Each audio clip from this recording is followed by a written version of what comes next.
अस्सलाम वालेकुम dear students, मैं उम्मीद करता हूं कि आप खैरियत से होंगे। तो मैंने आपके साथ यूनिट नंबर 5 जो है वो स्टार्ट कर लिया था। तो अब मैंने क्या करना है कि इसमें आपके पास यूनिट नंबर 5 का ये आखिरी लेक्चर है।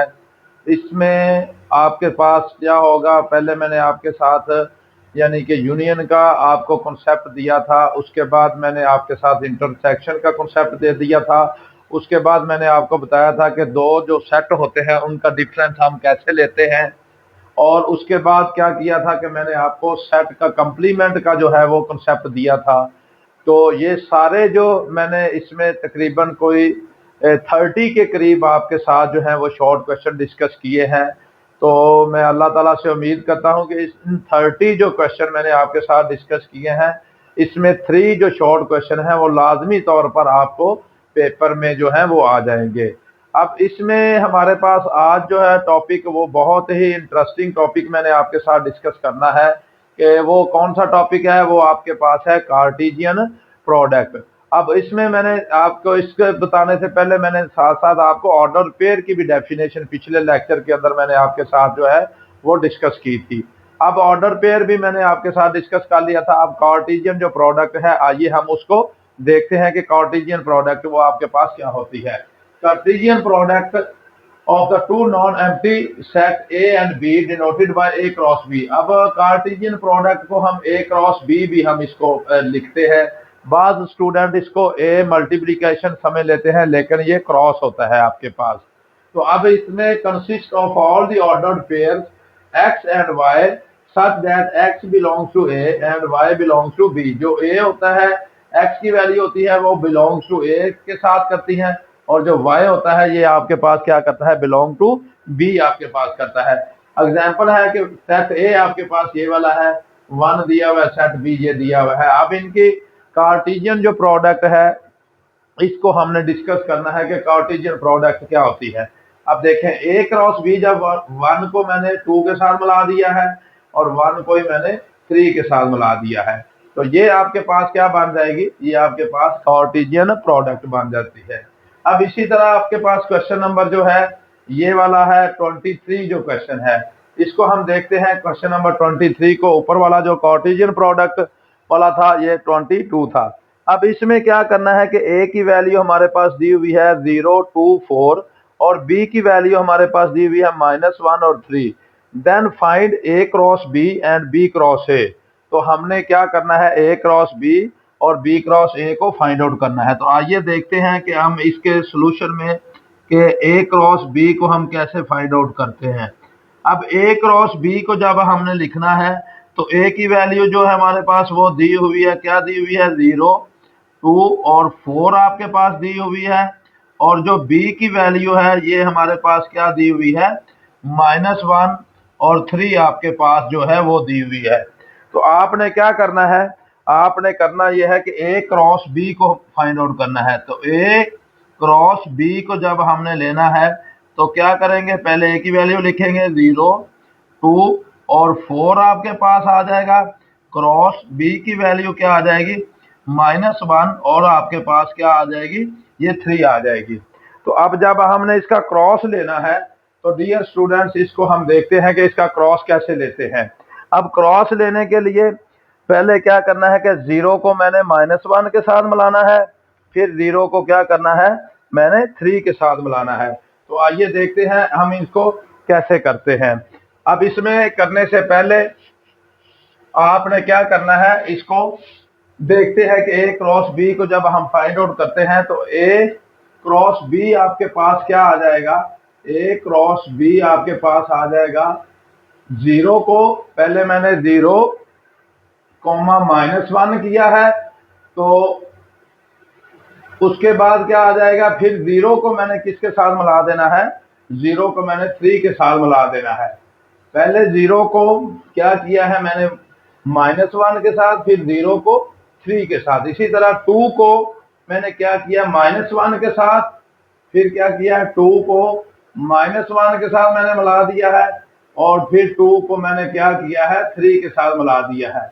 अब नेक्स्ट जो आ जाएगा वो क्या आएगा, 4 को -1 के साथ मैंने मिला देना है, और 4 को ही 3 के साथ मैंने मिला दिया है। यानी कि बारी बारी फर्स्ट वाली जो वैल्यू है, पहले मैंने क्या किया है, 0 को इन दोनों वैल्यू के साथ मिलाया, फिर 2 को इन दोनों के साथ मिला दिया और 4 को भी इन दोनों के साथ मिला दिया है। यहाँ पे पेपर जब हम चेक करते हैं तो स्टूडेंट जो मिस्टेक करते हैं तो उसमें ध्यान से जरा देखना है कि वो कॉमा लगाना भूल जाते हैं। ये वाला कॉमा, ये कॉमा और ये कॉमा लगाना वो बच्चे जो है वो भूल जाते हैं। और एंड पे आपने ये ब्रैकेट जरूर डालनी है, करली ब्रैकेट जो है दोनों साइडों पे, वो एंड पे आपने जरूर डालनी है। ये था हमारे पास ए क्रॉस बी। अगर हम निकालना चाहते हैं बी क्रॉस ए तो ये भी हम इसको इसमें से निकाल सकते हैं। तो सबसे पहले क्या करेंगे कि हम b की वैल्यू लिखेंगे। b की वैल्यू हमारे पास क्या है, -1 है और 3 है। ये b की वैल्यू दी हुई है और उसके बाद क्या दिया हुआ है, क्रॉस। हम a की वैल्यू लिखेंगे 0, आपके पास 2 आ जाएगा और 4 आ जाएगा। ये आपके पास किसकी वैल्यू, a की और b की। अब इसका जब हमने क्या करना है, b क्रॉस ए लेना है तो इसको जरा ध्यान से देखें।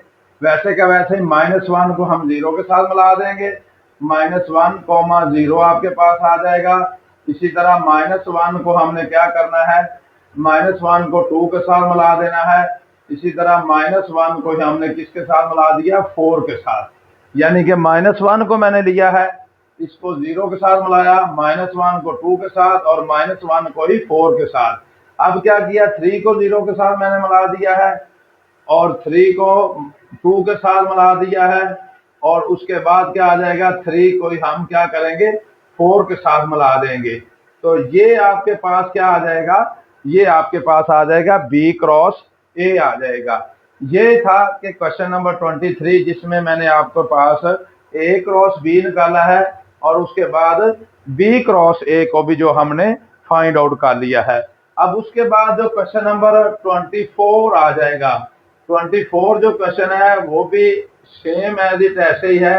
क्वेश्चन नंबर 24 के अंदर भी हमने, लेकिन ये थोड़ा सा चेंज है, इसको हम देख लेते हैं। तो क्वेश्चन नंबर जो 24 है इसको देखते हैं कि हमने क्या करना है। इसमें ए की वैल्यू जो है वो आपके पास दी हुई है कि if A is equal to, क्या दिया हुआ है आपके पास, ए की वैल्यू दी हुई है 0, 2 और 4 आपके पास दिया हुआ है।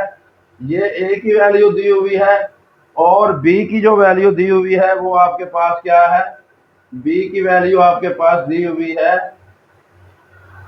-1 और 3, -1 और 3 दी हुई है। तो आपने फाइंड क्या करना है, फाइंड आपने करना है कि ए क्रॉस ए फाइंड आउट करना है।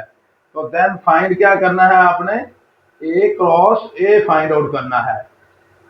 अब इसको जब हम करेंगे तो इसको जरा ध्यान से आपने देखना है क्योंकि ये क्वेश्चन के अंदर बी भी दिया हुआ है। तो बच्चे बाज दफा कंफ्यूज हो जाते हैं कि इसमें बी की वैल्यू को हमने कहाँ पे इस्तेमाल करना है। अब देखें, जब हम सोल्व करेंगे तो ध्यान से जरा पहले हमने जो फाइंड आउट करना है उसको देखते हैं। फाइंड आउट करने के लिए हमें ए क्रॉस ए को फाइंड आउट करना है। तो मैं क्या करूंगा, ए क्रॉस ए मैं लिखूंगा। तो अब क्या करेंगे, 0, 2 और 4, ये हमारे पास ए की वैल्यू है। दोबारा फिर हमने क्या करना है, इसको ए के साथ ही लिखना है। 0, 2 और 4 आपके पास जो है ये आ जाएगा। अब जब हम इसको करेंगे, बच्चे क्या करते हैं कि ए क्रॉस ए यानी कि ये डबल वैल्यू लिखने के बजाय इधर बी की वैल्यू लिख देते हैं। तो वो आपने इसकी बात का गौर से ध्यान रखना है कि जब आपने ए क्रॉस ए को फाइंड आउट करना है या बी क्रॉस बी को फाइंड आउट करना है तो आपने यही सेम वैल्यू जो है वो उसी वैल्यू को आपने क्या करना है, रिपीट करना है। अब 0 को हम 0 के साथ मिला देंगे, फिर क्या करेंगे, 0 को 2 के साथ मिला देंगे, फिर क्या करेंगे, हम 0 को 4 के साथ मिला देंगे और उसके बाद क्या करेंगे, ये 2 को 0 के साथ हम मिलाएंगे। 2 0 आपके पास आ जाएगा, फिर आपके पास 2 2 आ जाएगा, फिर उसके बाद आपके पास क्या आ जाएगा, 2 4 आ जाएगा और उसके साथ फिर क्या आ जाएगा, 4 को 0 के साथ मिलाएंगे, 4 0 आ जाएगा, फिर आपके पास 4 2 आ जाएगा और उसके एंड पे क्या आ जाएगा, 4 कॉमा आपके पास 4 आ जाएगा। तो ये था आपके पास, हमने क्या फाइंड आउट कर लिया है, ए क्रॉस ए को हमने फाइंड आउट कर लिया है। अब इसमें क्वेश्चन नंबर 24 के अंदर भी सेम वही था कि जो ए क्रॉस ए हमने फाइंड आउट करना था या ए क्रॉस बी को हमने फाइंड आउट करना था। तो ये वाला भी ए क्रॉस ए आपके सामने है कि पहले 0 को मैंने इन तीनों वैल्यू के साथ मिला दिया है, फिर मैंने 2 को इन तीनों वैल्यू के साथ मिला दिया है, फिर मैंने 4 को तीनों वैल्यू के साथ आपके साथ मिला दिया है।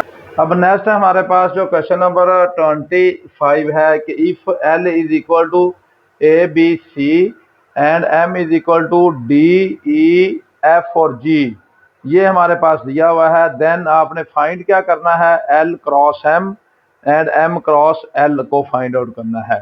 तो जब हम इसको भी देखेंगे, जैसे पहले मैंने आपको बताया है कि सबसे पहले हम क्या करेंगे कि L की वैल्यू हमारे पास क्यों जो दी हुई है इसको लिखते हैं, ए बी और सी आपके पास दी हुई है, और M की वैल्यू जो दी हुई है वो आपके पास क्या है, डी ई एफ और जी दी हुई है। ये दोनों जो वैल्यू दी हुई है इसको मैंने क्या किया है, लिख लिया है। अब L क्रॉस M को जब हमने फाइंड आउट करना है तो क्या करेंगे, पहले हम L की वैल्यू लिखेंगे ए बी और सी, उसके बाद क्या करेंगे, क्रॉस हमारे पास डी ई एफ और जी आ जाएगा।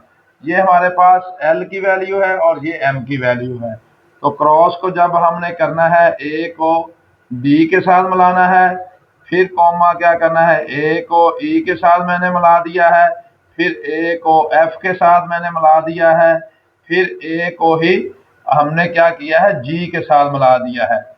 यानी कि पहले ए को चारों वैल्यू के साथ मैंने मिला दिया है। अब क्या किया है, बी को डी के साथ मैंने मिला दिया है, बी को डी के साथ, फिर मैंने क्या किया है कि बी को ही हमने क्या करना है, बी को ही मैंने ई के साथ मिला दिया है, फिर मैंने क्या किया, बी को ही एफ के साथ मिला दिया है, फिर क्या किया है, बी को ही हमने जी के साथ मिला दिया है। उसके बाद बी के बाद मैंने सी को क्या किया है, सी को मैंने डी के साथ मिला दिया, उसके बाद क्या किया है, सी को ही मैंने ई के साथ मिला दिया है, फिर सी को ही एफ के साथ मिला दिया है, और सी को ही मैंने जी के साथ मिला दिया है। तो ये था हमारे पास जो था एल क्रॉस एम की वैल्यू को जो मैंने फाइंड आउट आपके पास कर लिया है। ये वैल्यू जो थी कि पहले ए को मैंने सब वैल्यू के साथ मिला दिया, ए को मैंने मिला दिया है डी के साथ, फिर ए को मिला दिया ई के साथ, ए को सब वैल्यू के साथ मिलाया है, फिर बी को मैंने सारी वैल्यू के साथ मिला दिया है, और उसके बाद सी को ही मैंने सारी वैल्यू के साथ मिला दिया है। और इसी तरह सेम आपने जब करना है कि M cross L find out करना है, तो इसके लिए हमने क्या करना है कि पहले हम एम की वैल्यू लिखेंगे। एम की वैल्यू क्या है हमारे पास, डी ई एफ और जी है हमारे पास, और क्रॉस इसके बाद क्या है हमारे पास, आगे जो वैल्यू है वो कौन सी वैल्यू दी हुई है, वो आपके पास दी हुई है एल की वैल्यू। एल की वैल्यू क्या है, ए बी और सी दी हुई है। तो आपने क्या करना है, इसको भी सेम एज इट आपने क्या करना है, डी को पहले डी को इन तीनों वैल्यू के साथ ए के साथ मैंने मिला दिया, फिर डी को बी के साथ मैंने मिला दिया, फिर डी को क्या किया है मैंने सी के साथ मिला दिया है, ई को ए के साथ मिला दिया है, और उसके बाद ई को मैंने बी के साथ मिला दिया है, फिर मैंने ई को सी के साथ मिला दिया है। तो ये था। अब उसके बाद मैंने क्या किया है, एफ को ए के साथ मिला दिया है, एफ ए आ जाएगा आपके पास, उसके बाद एफ बी आ जाएगा आपके पास, और उसके बाद एफ सी आ जाएगा आपके पास। एफ को भी तीनों वैल्यू के साथ मिला दिया, जी को ए के साथ मैंने मिला दिया है, फिर मैंने क्या किया, जी को बी के साथ मिला दिया है, और उसके बाद जी को सी के साथ मैंने मिला दिया है। ये आपके पास क्या था, ये थी कि वैल्यू को मैंने क्या किया है, एम क्रॉस एल को भी मैंने आपके सामने फाइंड आउट कर लिया है। ये एल क्रॉस एम को फाइंड आउट करना था, और उसके बाद मैंने क्या किया, एम क्रॉस एल को भी फाइंड आउट कर लिया है। अब जो क्वेश्चन नंबर 26 है, ये थोड़ा सा हटके है कि हमारे पास पहले क्या दिया हुआ था, दो सेट दिए होते थे। तो उसमें से हम क्या करते थे, हम L क्रॉस M या A क्रॉस B या B क्रॉस C या हम क्या करते थे A cross A B cross B हम निकालते थे। लेकिन अब इसमें क्या किया हुआ है, इसमें हम X क्रॉस Y दिया हुआ है। आपने क्या करना है, आपने फाइंड करना है X और Y सेट को फाइंड आउट करना है। यानी कि ये आपके पास आंसर दे दिया गया है, तो हमने क्या करना है, क्वेश्चन को फाइंड आउट करना है। पहले क्वेश्चन होता था तो हम क्या करते थे, आंसर को फाइंड करते थे। अब आंसर उन्होंने खुद दे दिया है, क्रॉस खुद दे दिए हैं, तो अब क्या करना है, क्वेश्चन को फाइंड आउट करना। अब एक्स की जो वैल्यू होती है वो आपको पता है कि पहले वाले जो एलिमेंट ए बी सी और डी आपके पास, ये एक्स की वैल्यू है। और जो वाई वाले वैल्यू होती है वो दूसरा सेट है। अब दोनों सारों में सेम है, ए, तो y हमारे पास किसके इक्वल आ जाएगा, a के इक्वल आ जाएगा। अब इसी तरह जो क्वेश्चन नंबर 27 है, वो इसमें क्या करना है कि find one binary relation in L cross M if L is equal to A B C आपके पास दिया हुआ है और M ये वाला दिया हुआ है। आसान सा सवाल है। पहले सबसे पहले हमने क्या करना है, इसमें से L क्रॉस M को फाइंड आउट करना है। तो L क्रॉस M को कैसे फाइंड आउट करना है, पीछे मैंने आपको बताया है कि इसकी वैल्यू हमारे पास A B और C है, और क्रॉस जो 3 और 4 किसकी वैल्यू है, ये आपके पास M की वैल्यू है। क्रॉस जब फाइंड करना है तो A को 3 के साथ, फिर A को 4 के साथ हमने मिला दिया है, A को 4 के साथ, और आगे क्या किया है, B को 3 के साथ मिला दिया है, और B को ही हमने क्या किया, 4 के साथ मिला दिया है। इसी तरह क्या किया है, C को हमने 3 के साथ मिला दिया है और C को ही 4 के साथ मिला दिया है। ये तो पिछला काम था जो मैंने आपको बताया है कि क्रॉस कैसे, L क्रॉस M हमने कैसे फाइंड आउट करना है। अब हमने बाइनरी रिलेशन को बेसिकली हम R से शो करते हैं। तो बाइनरी रिलेशन जब हमने फाइंड आउट करना है तो उसमें क्या करना है कि R से जब हम उसको शो करेंगे तो आपने 1 लेना है, 1 बाइनरी रिलेशन। तो इसको हम क्या करते हैं, R1 इसको हम लिख लेते हैं। तो R1 इसमें से रैंडमली कोई दो वैल्यू मैं क्या करता हूं, पहली वैल्यू A और 3 लिख लेता हूं, दूसरी वैल्यू मैं लिखता हूं B और 4 लिख लेता हूं। ये मैंने एक क्या किया है, आपके पास बाइनरी रिलेशन मैंने लिख दिया। अगर हमने दो बाइनरी रिलेशन लिखने हैं तो इसी तरह हम क्या करते हैं, R2 में लिखता हूं, तो इसमें से मैं लिख देता हूं B A, 3 C, 3, तो आपके पास ये R2 आ जाएगा। इसी तरह अगर R3 हमने तीन बाइनरी रिलेशन लेने हैं तो हम तीन भी बाइनरी रिलेशन जो है वो क्रॉस से आगे हम बाइनरी रिलेशन जो होते हैं ये हम फाइंड आउट कर सकते हैं। अब हमारे पास आगे है क्वेश्चन नंबर 28। इसमें क्या करना है, find domain and the range of the binary relation. हमने क्या करना है, इसमें डोमेन और रेंज को जो है वो फाइंड आउट करना है। तो R की वैल्यू जो है ये हमारे पास गिवन है, क्या वैल्यू दी हुई है, 1, और उसके बाद आ जाएगी 2, 3, और उसके बाद आ जाएगी 3, 4, और ये है 4 और 3। ये आपके पास क्या है, R की वैल्यू दी हुई है। अब जो डोमेन होती है ये आपने फर्स्ट वाले जो वैल्यू है 1, 2, 3 और 4 आपके पास, ये वाली इसकी क्या आ जाएगी, डोमेन। तो डोमेन ऑफ R जब हमने लिखना है तो ये आपके पास क्या आ जाएगा, आपके पास ये आ जाएगी 1, 2, 3 और 4 आपके पास ये डोमेन आ जाएगी। और अगर हमने इसी की रेंज लिखनी है, रेंज ऑफ R, तो ये आपके पास क्या आ जाएगी, डोमेन ये आ जाएगी, और रेंज क्या आ जाएगी, रेंज आपके पास आ जाएगी, ये वाला आ जाएगा आखिरी जो एलिमेंट है, यानी कि कॉमे के बाद 1, 3, 4।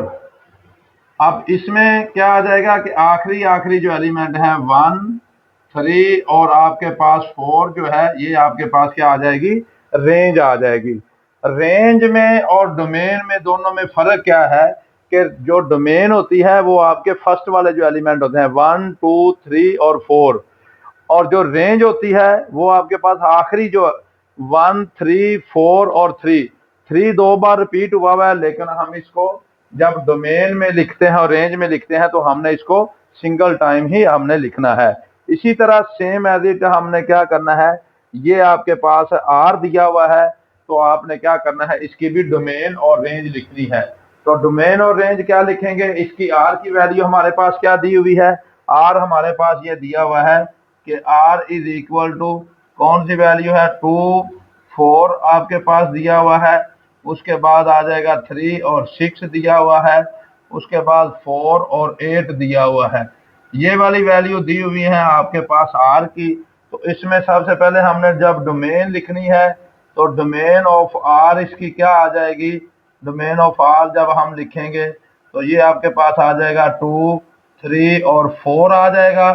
और जब हमने रेंज लिखनी है इस बाइनरी रिलेशन की तो आपके पास इसकी जो रेंज आ जाएगी, रेंज ऑफ आर जो आएगी इसकी, इसको हम कैसे लिखेंगे, रेंज आ जाएगी जो आखिरी एलिमेंट है 4 6 और 8 आपके पास जो है, ये आपके पास 4 6 और 8 जो है ये आपके पास क्या आ जाएगा, रेंज आ जाएगा। ये था आपके पास क्वेश्चन नंबर जो है वो 29। अब जो क्वेश्चन नंबर 30 है ये थोड़ा सा यानी कि पिछले जितने भी क्वेश्चन हैं उनकी समरी के तौर पर भी हम इसको कह सकते हैं कि इसमें सबसे पहले आपने क्या करना है कि आपने y क्रॉस y को फाइंड आउट करना है, फिर उसके बाद क्या करना है, दो बाइनरी रिलेशन बताने हैं और फिर उन दोनों बाइनरी रिलेशन की हमने क्या करनी है, डोमेन भी निकालनी है और रेंज भी निकालनी है। तो आप क्या करेंगे, पहले हम क्या करते हैं, y क्रॉस y हम फाइंड आउट करते हैं।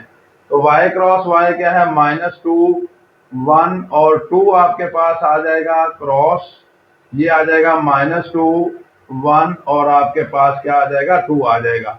लो जी, जब हम इसका क्रॉस लेंगे तो ध्यान से जरा देखना है, -2 को हमने क्या करना है, -2 के साथ मिला देंगे, फिर क्या करेंगे, -2 को ही 1 के साथ मिला देंगे, फिर क्या करेंगे, -2 को हम 2 के साथ जो है वो मिला देंगे।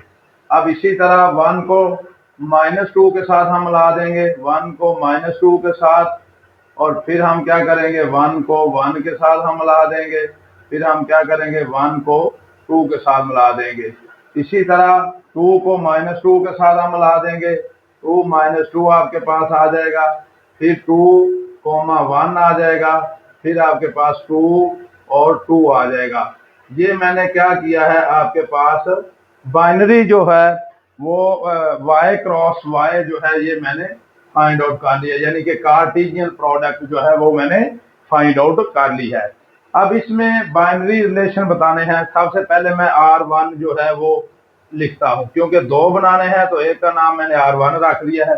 तो रैंडमली मैं लिखता हूं -2 और -2 मैंने लिख दिया है एक, कॉमा एक मैंने लिख दिया है 1 और -2 मैं लिख देता हूं, और दूसरा मैं लिख देता हूं 1 और 2 मैं लिख देता हूं, 1 और 2। फर्स्ट में मैंने क्या लिखा है कि मैंने ये वाला लिख दिया है, और उसके बाद सेकंडली मैंने ये वाला लिख दिया है, और थर्ड वन मैंने ये वाला लिख दिया है, ये R1 बन गया है। इसी तरह हमने क्या करना है कि R1 की हमने डोमेन और रेंज भी निकालनी है। तो यहाँ पे इसको क्या करेंगे, जब मैं इसकी डोमेन जो है वो निकालूंगा R1 की, तो डोमेन मैंने अभी बताया था, फर्स्ट वाले एलिमेंट जो होते हैं 2 1, ये आपके पास इसकी डोमेन आ जाएगी। और अगर हमने इसी की रेंज निकालनी है, रेंज ऑफ R1, तो आपके पास क्या आ जाएगा, इसी की रेंज आ जाएगी -2 और आपके पास 2 आ जाएगा, क्योंकि -2 दो दफा रिपीट हो रहा है, इसी वजह से मैंने इसको सिंगल टाइम ही लिखना है। और अगर ये वाला था -2 इधर भी था, ये रेंज डोमेन लिखनी है 2 1 1, 1 भी रिपीट हो रहा है दो दफा, तो इसको भी मैंने क्या किया था, सिंगल टाइम मैंने लिखा है। ये था कि बाइनरी रिलेशन अब मैंने R1 बनाया है तो उसकी मैंने डोमेन भी लिख दी है और आपके पास रेंज भी लिख दी है। इसी तरह मैंने R2 बनाना है इसका, जब R2 हम बनाएंगे तो R2 की वैल्यू जब हम लिखेंगे इसकी R2 की वैल्यू, तो R2 हमारे पास क्या आएगा, R2 हमारे पास दूसरा यानी कि बाइनरी रिलेशन आएगा। तो इसको हम कैसे लिखेंगे, मैंने लिखना है इसको -2 और 1 लिखूंगा मैं, -2 1, और उसके बाद मैंने क्या किया है 1 1 मैं लिख देता हूं, क्योंकि ये पहले नहीं लिखा हुआ, 1,1 मैंने लिख दिया है। उसके बाद मैंने क्या किया है कि 2 1 को मैंने लिख दिया है, 2 और 1 को मैंने लिख दिया, और उसके बाद एक मैं लिख देता हूं 2 2, 2 और 2। ये हमारे पास एक दूसरा जो है वो बाइनरी रिलेशन जो है वो मैंने आपके सामने लिख दिया है। अब इसमें हम जब इसकी डोमेन लिखेंगे तो इसको मैं लिखूंगा डोम R2 की जो हमारे पास आएगी, ये आ जाएगा, क्या आएगा, फर्स्ट वाले एलिमेंट -2 आ जाएगा, 1 आ जाएगा, और 2 आपके पास आ जाएगा। 2 दो दफा आ रहा है तो इसको मैं सिंगल टाइम ही आपके पास लिखूंगा। और अगर मैं इसकी रेंज लिखूंगा तो रेंज ऑफ R2 जो आएगा, इसको हमने क्या लिखना है, 1 आपके पास आ जाएगा, क्योंकि 1 1 और वे भी 1 है, तो 1 के बाद एक दूसरे टाइम में आपके पास ये 2 आ रहा है, तो इसको मैं 2 को आपके पास लिख दूंगा। ये था हमारे पास जो क्वेश्चन नंबर आपके पास 30 है। तो इसको मैंने आपके पास क्या किया था, सबसे पहले इसकी कार्टेशियन प्रोडक्ट मैंने फाइंड आउट की है। उसके बाद मैंने इसके दो बाइनरी रिलेशन फाइंड R1 और R2 को मैंने फाइंड आउट किया, और फिर उनकी डोमेन और रेंज आपके साथ जो है वो मैंने डिस्कस कर दी है। तो डियर स्टूडेंट्स, ये था यूनिट नंबर 5 जो मैंने आपके साथ डिस्कस किया है।